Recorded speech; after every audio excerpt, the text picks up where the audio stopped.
Kamusta mga kababayan? Saan ka man ngayon? Sa Dubai, Toronto, Sydney o sa Quezon City? Alam ko, napapaisip ka, totoo ba ni scammer at budol president si PBBM? O ito ba ay isa na namang political budol para i-down ang Marcos administration? Vice President Sara Duterte drop a bombshell, ha? Calling PBBM a scammer, pero ano ang katotohanan? Is this just shade throwing or may deep tea na kailangan nating i-spill? Ngayon we're diving into the Marcos Duterte feud na nagpapainit sa Philippine politics. This is your couple of minutes political chikahan na puno ng facts, satire at kwento para sa mga kabataang Pinoy at OFWs na gustong malaman ang real score. So grab your kape or bubble tea at simulan na natin. Ako nga pala si #WalkWithLan at ito ang ating weekly, daily deep dive sa mga issues na mahalaga sa Pilipinas. Today, we're breaking down ano ang ibig sabihin ng scammer at budol, accusations kay PBBM.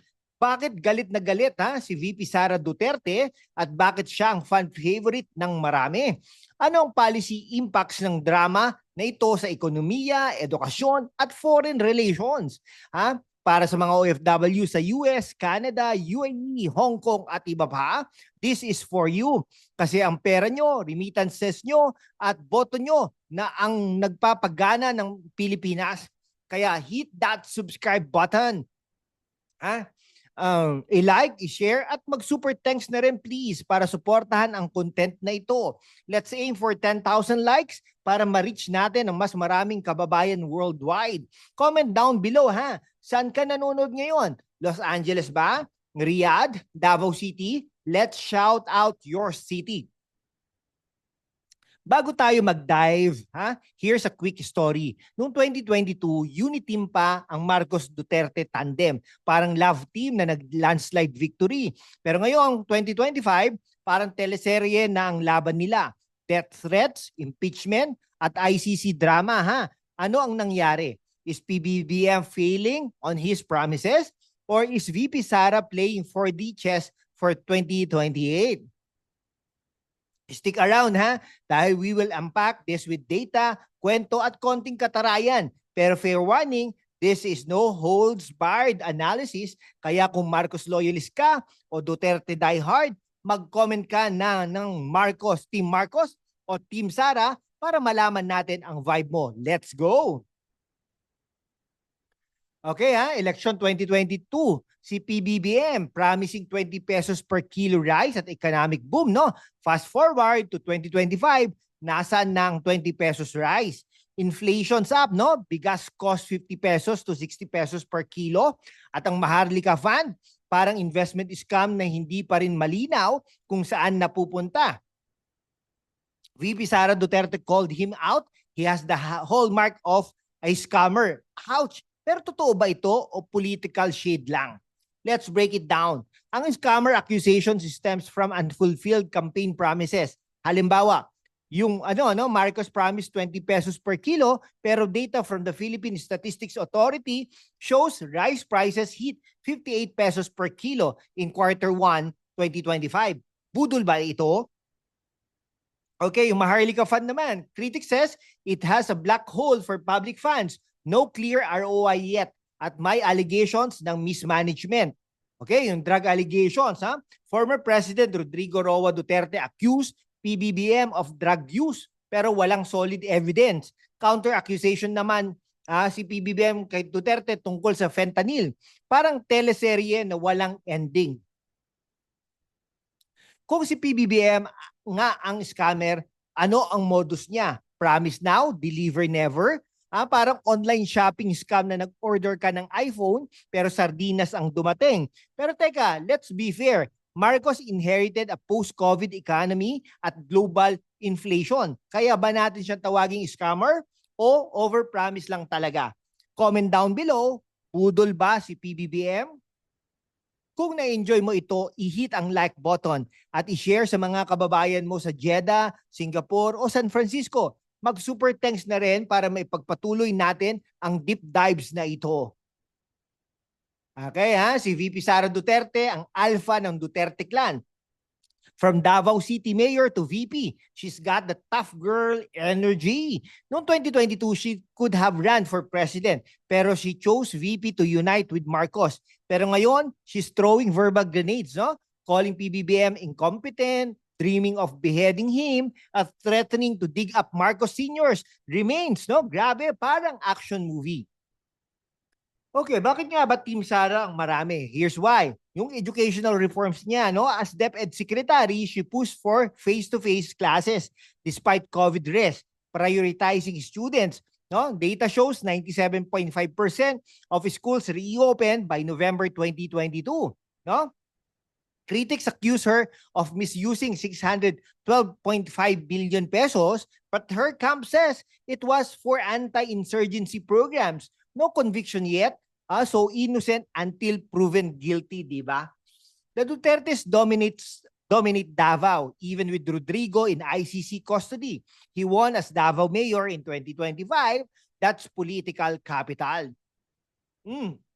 Si VP Sara, ang voice of the masses. She's not afraid to call out elitist policies or Marcos flip-flopping on the ICC. When she said, I'm not the problem of the Philippines, marami ang sumangayon. She's got guts, unlike politicians na pa-safe lang. Plus her motorcycle riding, tough talking vibe, no? Iconic. Kung si PBBM ang scammer, si VP Sara ang anti-scammer vigilante. Parang Darna na lumalaban sa budol ng Malacanang. Pero teka, her death threat remarks, overboard ba o strategic para i-rally ang supporters? I-comment mo, Team Sara ka ba? Para sa mga OFW sa Qatar, Australia at Japan, isubscribe na para updated kayo sa Philippine politics. Mag-super thanks na rin to keep this channel running. Salamat kababayan. Okay, noong 2022, Uniteam was the dream team. Pero by 2023, cracks na. Si VP Sara wanted the defense portfolio, pero education lang ang binigay ni PBBM. Isnab ba ito? Then came the confidential funds probe. ICC arrest ni Rodrigo Roa Duterte at impeachment threats kay Sara Duterte. Parang Game of Thrones, Philippine edition. Okay, let's look at both sides. No? PBBM's allies say he's cleaning up Duterte's drug war mess. The ICC arrest was a diplomatic move to align with the US and EU, plus the South China Sea pivot against China. Bold move that Sara opposed. The Dutertes feel betrayed, They helped PBBM win in 2022. Pero ngayon, inaakusahan sila ng corruption at EJ case. Sara's assassination threat was extreme, but she clarified it was a conditional plan for her safety. This feud isn't just local drama. It affects OFW remittances, 13% of GDP, foreign investments, at regional stability. Investors in Singapore and Japan are watching. Kung magkakagulo, babalik ba ang martial law vibes? Kung scammer si PBBM, si Sara ang whistleblower na may megaphone. Pero let's be real, both are playing for 2028. Parang chess game na ang mga pamilya nila and pawns. Sino ang mananalo? Comment your prediction. No. Shout out sa mga nanonood sa Cebu City, Abu Dhabi at Los Angeles. I-like at i-share para sa ma-reach natin ang mas maraming Pinoy. Super thanks for the support, please. Okay, this feud has real consequences, no? Yung siyempre economy natin, yung bababa yung inflation natin. Tignan mo yung Maharlika Fund ni Marcos, hindi pa naman nag-deliver, no?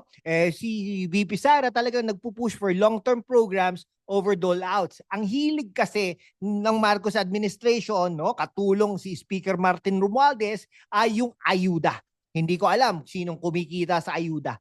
Sara's DepEd tenure was controversial also, pero she prioritized digital learning. Yung si Marcos, no homework policy, mixed reviews. Okay, si Marcos yung US pivot niya versus Sara's pro-China stance. Sino ang tama? Data shows US investments grew 10% in 2024, but China is still our top trading partner. Isang OFW sa Dubai ang nagsabi sa akin, kahit anong drama sa Pilipinas, kahit anong drama sa Pilipinas, kami pa rin ang sponsor ng ekonomiya. Totoo yan.